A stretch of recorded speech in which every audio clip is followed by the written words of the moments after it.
Everyone, welcome to Career Conversations. Today we have with us Chris Berry. Chris is the SVP of Sales and Operations at Bench, where he leads the sales, client success, bookkeeping, and tax teams.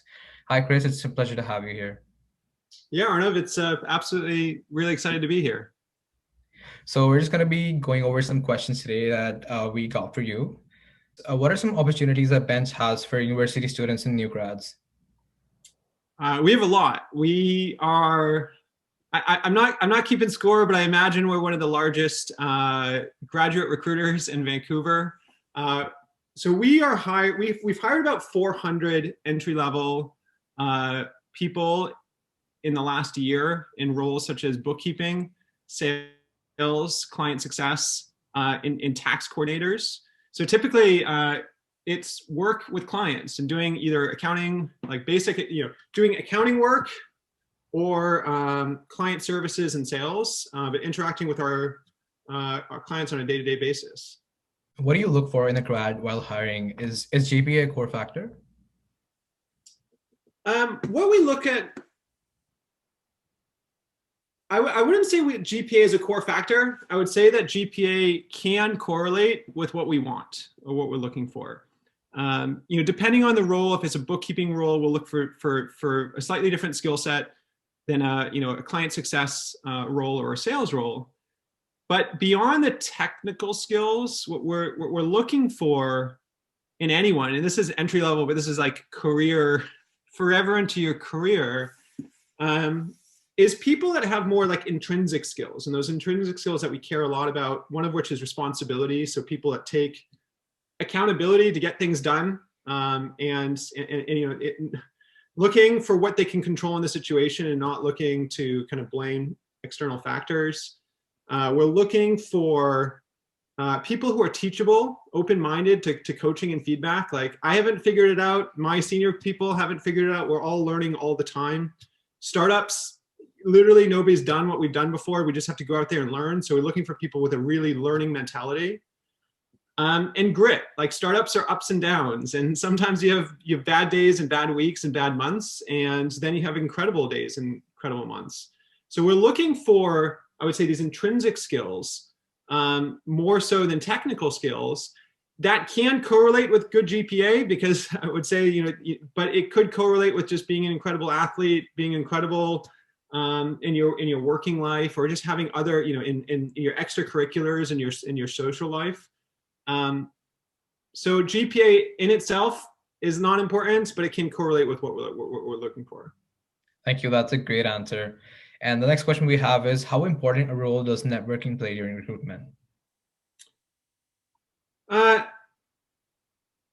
This is both, like, when I came into Bench, I came into a more senior role, but I also did a lot of entry-level recruiting when I was a consultant in my previous career. And I actually think at both the entry level and later on, it's the same. And the answer is, networking does not get you a job at a good company. A good company is going to run a rigorous interview process where they're going to assess for the skills they need in the role, the soft skills as much as the hard skills.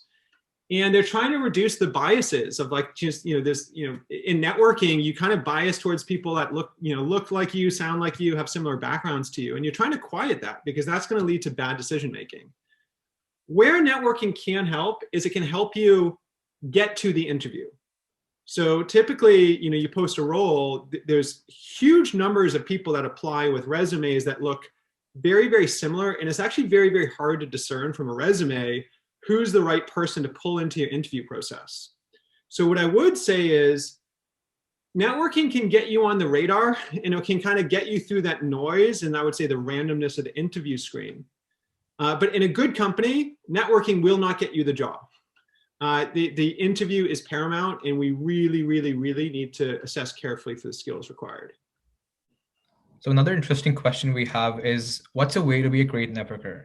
Networking is no different from a sales call, a good sales call, a good modern sales call, which is actually no different from just being a great person in the world and being a great conversationalist.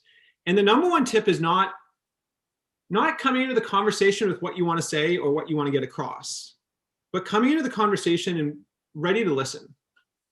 And a great networker, or a bad networker, will come to me with an agenda and wants to like impart some piece of information into my life, which in my busy day is unlikely to be relevant.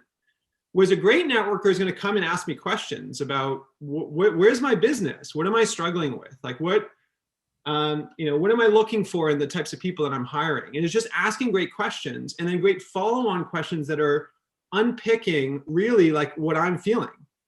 And then in that conversation, we'll position their skills or their, what they're bringing to the table. But now they're doing it from the perspectives of my needs. And again, it comes back from, I think good networking is 70% listening and 30% talking. If you spend yourself if you're talking far less than the person you're with, then you're doing it right. Thank you so much, Chris, for your amazing answers. There's just one more question that we have for you. What's one piece of advice that you have for our student interviewers?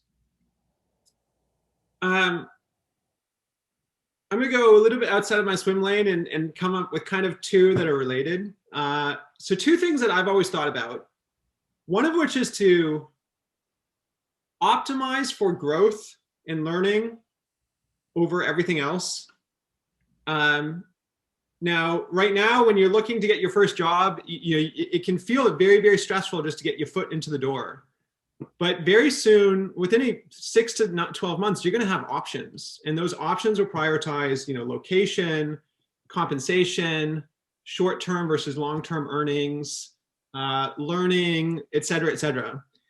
And, the mistakes I made in my career have been when I was optimizing for things like, short-term compensation. And so for example, I stayed in my previous career, I believe, a little bit too long because I was optimizing for compensation, even though the learning had flattened. And yet all the best decisions I had made usually was when I accepted lower compensation for a faster progression of learning and growth. And years later, that has paid off. The second one for me is to have like a loose and ever-changing 5-year plan. Because once you're in the business world, opportunities are going to come your way, small and large.